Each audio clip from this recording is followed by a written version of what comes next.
जाति का जाल और बाबाओं का धंधा, सच्चाई जो आपको कोई नहीं बताएगा। नमस्कार दोस्तों, क्या आपने कभी सोचा है कि जो बाबा आपको चरना अमृत पिलाते हैं वो खुद मिनरल वाटर क्यों पीते हैं? और जो लोग कहते हैं हम जाति जन्म से नहीं कर्म से मानते हैं, वो अपने बच्चों को ब्राह्मण क्षत्रिय का टैग क्यों देते हैं? आज हम खोलेंगे जाति और अंधविश्वास का काला चिट्ठा। तो बने रहे वीडियो में और जाने सच। साथ ही चैनल को सब्सक्राइब और लाइक कर दें।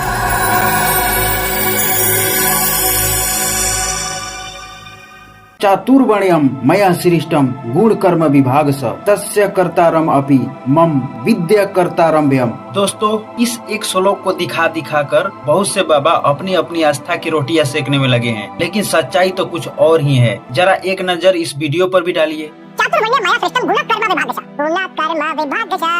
नाक पहले उत्पन्न होती है, नाक का कर्म पहले उत्पन्न होता है। नाक पहले या नाक का कर्म पहले? तो जन्म पहले या कर्म पहले? जिन माता पिता से जन्म लेंगे वही हमारी जाति होगी। ऋग्वेद का पुरुष सूक्त कहता है, विश्व पुरुष के मुख से ब्राह्मण, भुजाओं से क्षत्रिय, जंघाओं से वैश्य और पैरों से शूद्र उत्पन्न हुए। मनुस्मृति में क्या लिखा है, लगे हाथ इसको भी देख लेते हैं। मनुस्मृति के प्रथम अध्याय श्लोक 31 और 87 में विस्तार से लिखा है कि ब्रह्मा ने मुख से ब्राह्मण, भुजाओं से क्षत्रिय, जंघाओं से वैश्य और पैरों से शूद्र को उत्पन्न किया। इसलिए सबसे ऊपर ब्राह्मण, फिर क्षत्रिय, वैश्य और सबसे नीचे शूद्र। मनुस्मृति में घोर जातिवाद भरा हुआ है दोस्तों, जो जन्म आधारित पे है। बाबा साहब डॉक्टर भीमराव अंबेडकर ने मनुस्मृति के बारे में अपने किताब हु वेर द शूद्रा और एनिहिलेशन ऑफ कास्ट में विस्तार से समझाए हैं। उन्होंने मनुस्मृति को 25 दिसंबर 1927 को महाराष्ट्र में सार्वजनिक रूप से दहन किया। यह असमानता के खिलाफ प्रतीकात्मक कदम था। उन्होंने कहा कि मनुस्मृति दलितों और शूद्रों के लिए गुलामी का दस्तावेज है और इसे जलाना सामाजिक क्रांति का प्रतीक है। वहीं पर कुछ लोग भगवत गीता अध्याय 4 के श्लोक नंबर 13 को कामधेनु बनाकर रखे हैं और रट्टू तोता के जैसा दिन रात रटते रहते हैं। चातुर्वर्ण्य मया सृष्टम गुण कर्म विभाग स। चातुर्वर्ण्यम मया सृष्टम गुण कर्म विभाग स तस्य कर्तारम अपि मम विद्या कर्तारम व्यम। यानी कि इसका अर्थ शंकर भाष्य में इस प्रकार से है, ब्राह्मण, क्षत्रिय, वैश्य तथा शूद्र, इन चारों वर्णों का समूह गुण और कर्मों के विभाग पूर्वक मेरे द्वारा रचा गया है। इस प्रकार उस सृष्टि रचनादि कर्म का कर्ता होने पर भी मुझ अविनाशी परमेश्वर को तू वास्तव में अकर्ता ही जान। और इसी श्लोक का अर्थ श्रीमद् भगवत गीता यथारूप में कुछ इस प्रकार से है, प्रकृति के तीनों गुणों और उनमें संबंध कर्म के अनुसार मेरे द्वारा मानव समाज के 4 विभाग रचे गए हैं। यद्यपि मैं इस व्यवस्था का सृष्टा हूँ, किंतु तुम यह जान लो कि मैं इतने पर भी अव्यय अकर्ता हूँ। कुछ लोग तो इसका अर्थ इस प्रकार से देते हैं, जैसे इन 4 वर्णों का विभाजन गुण तथा कर्म मेरे द्वारा उत्पन्न किया गया है। यद्यपि मैं इस व्यवस्था का करता हूँ, किंतु तुम यह जान लो कि मैं इतने पर भी अव्यय अकर्ता हूँ। दोस्तों, और भी कई लोगों के द्वारा इसका अर्थ अपने अपने तरीकों से लिखा गया है। फिलहाल इस श्लोक को दिखाकर ये बताने की कोशिश किया जाता है कि हमारे यहाँ जाति जन्म से नहीं कर्म से होता है, लेकिन दोस्तों सच्चाई तो इसका कुछ और ही है। जब एक बच्चा जन्म लेता है तो उसने कौन सा ऐसा कर्म कर दिया कि उसकी जाति बन गई? जब बच्चा ब्राह्मण के घर में जन्म लिया तो ब्राह्मण बन जाता है और शूद्र के घर में जन्मा बच्चा शूद्र कहलाता है। क्यों? यह कैसे डिसाइड हुआ? जब जाति कर्म से बनता है तो कितने लोग ब्राह्मण से शूद्र बने और शूद्र से ब्राह्मण बने? ये तो छोड़ो, बाबा साहब डॉक्टर भीमराव अंबेडकर इतने महान, सबसे ज्यादा पढ़े लिखे व्यक्ति थे, क्या वो ब्राह्मण बन गए? आज भी उनकी मूर्तियों को तोड़ा जाता है।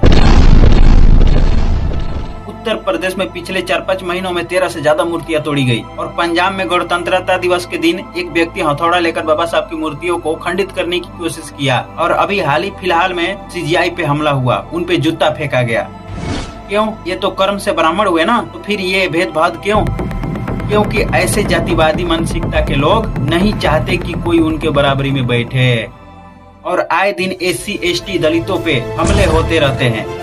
जैसे घोड़ी चढ़ने पर मारा जाता है, मटके से पानी पीने पर मारा जाता है, मूंछ रखने पर मारा जाता है। ऐसे ढेरों घटनाएं हैं जो रोज जातिवाद का शिकार बनते हैं।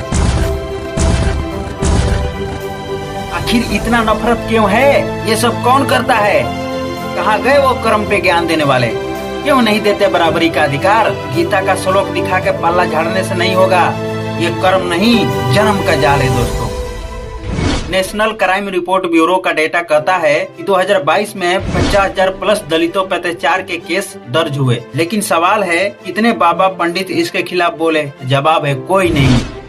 कुछ ऐसे भी बाबा हैं जिनको न संस्कृत आती है न ही वेदों का ज्ञान है, फिर भी गुरु बनकर चरणा अमृत पिलाते हैं। आसाराम, राम रहीम जैसे बाबाओं ने लाखों ठगे। 2020 में 88 लोग जादू टोने टोटके से मरे। ये बाबा गरीबों को डराते हैं, उन्हें अंधविश्वास में फंसाए रखते हैं, जैसे शनि का साया, मंगल का माया, दैवीय प्रकोप है, पाप लगेगा, ताकि उनकी दुकान चलती रहे। ये लोग जातिवाद को और मजबूत करते हैं, कहते हैं ये पिछले जन्मों का कर्म फल है, इसलिए तुम्हें शूद्र में जन्म मिला है। अरे काहे का कर्म फल? ये तो आपका धंधा है महाराज।